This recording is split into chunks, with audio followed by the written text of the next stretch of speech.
joined by Chris Piggott, Managing Director of Leeuwin Metals, an exciting new battery metals company about to hit the ASX with a portfolio of nickel and lithium assets in Canada and Australia. So Chris, tell me about Leeuwin Metals. How did the company come about and how did your initial public offer go? Yeah, so we're really excited to be bringing the projects and the company to the ASX. It was an oversubscribed IPO. We think it's a good result. We think it's a reflection on the quality of the assets and the people behind it. Essentially, we were sitting down together as a team and we decided that, the mega trend is obviously battery metals and we want to be in that space. And I think naturally we were pulled towards North America. That seems to be where there's a lot of government incentives for it. So we essentially started looking in North America for these projects that fit that criteria. And that's how we ended up with the William Lake Nickel project as our flagship asset. Okay, and walk me through the projects. Why should investors sit up and take notice of these assets and why Manitoba in particular?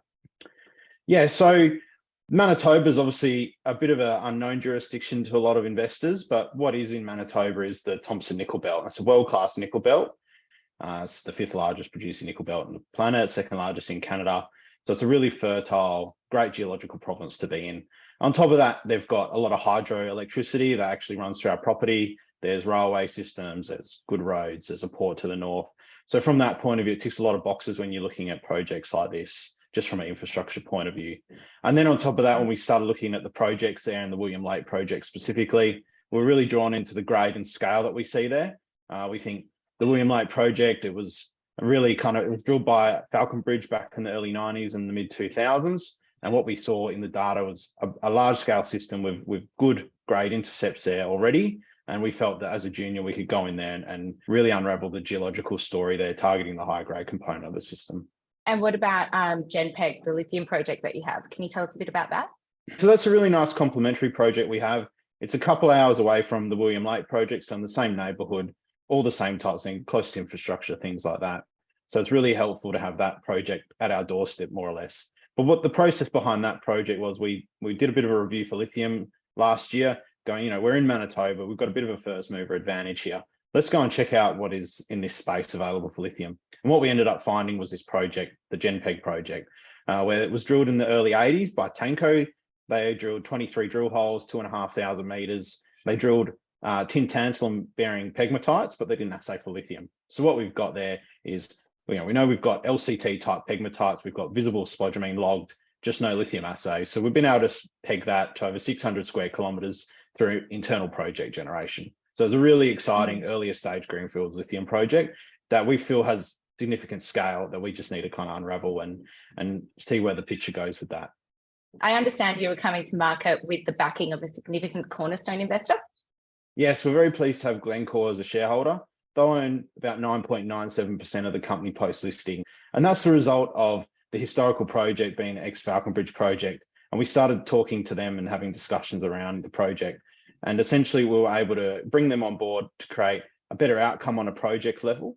Part of that as well is we've also formed a technical committee with them as well. And I think from their point of view, they were kind of really attracted to the project level. The drill hits that are at William Lake specifically, there's things like 12.7 at 1.86 and 7.8 at 1.73% nickel. And drill hits like that are pretty rare. And talking to Glencore, they were very keen and interested to see what we could do with the project and back the team. And in addition to that, we've also formed a technical committee with them as well. So it's a nice kind of financial backing as well as getting access to their technical insights, being experts in nickel in Canada. So it's a really good outcome for Leeuwin shareholders and it's a win-win outcome for all of us. So we're very pleased to have Glencore there on the register. Yeah, that's excellent. And speaking to the technical expertise of the management team, I'm sure many investors will be keen to hear about your background. Can you walk us through your experience and I guess why investors should back you? Yes, so I'm a geologist by training. I've done gold, iron ore, nickel, underground, open pit, all the usual type of suspects, internal, done project generation, things like that. And I think from our point of view, we're young, we're energetic. We want to apply those skills to find the projects that matter for the future. And we were drawn to North America, right? That's where the geological opportunities are. That's where the customers are. And from that point of view, we're able to bring a good team around everyone. So we've got Simon Jackson to be the chairman, Scott Williamson to be non-exec, and myself as the managing director. We've also got Nick Catras as the co-sec. He's listed companies before. We've also got a couple of geos in Canada, Marcus Harden and Daniel Osterman. And between all kind of 5 of us, 6 of us, we have the right skill set to find, fund and explore these projects, and hopefully along the way get some exploration success. And we're really excited about the projects and the team that we can leverage off to deliver exceptional shareholder returns over time. I think that's so important for IPO companies to have a management team that's proactive and, as you said, young and full of energy to drive it forward. I think that's really going to be a key differentiator. Just to close off with, in terms of upcoming catalysts for investors post-IPO, what can you tell us? So we've got lots of work programs on the ground. It's been something that we're really driven towards, is spending money on the projects in the ground. It's what our investors want. It's what we want as management as well. So at the William Lake project, we've got surface EM underway. We've got reassays of some of the historical core for PGEs. On top of that, we're progressing drill permits, and we should be drilling the first month or so of listing.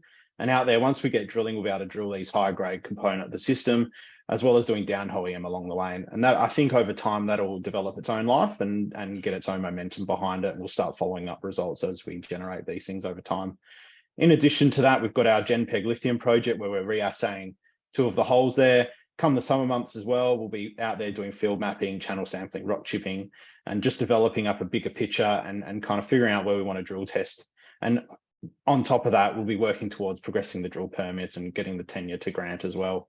And then on our Australian projects, we're just working them in the background, and those type of projects just enrich the portfolio. And you just never know what happens in those projects. You can do relatively cheap, effective work that can deliver exceptional value sometimes.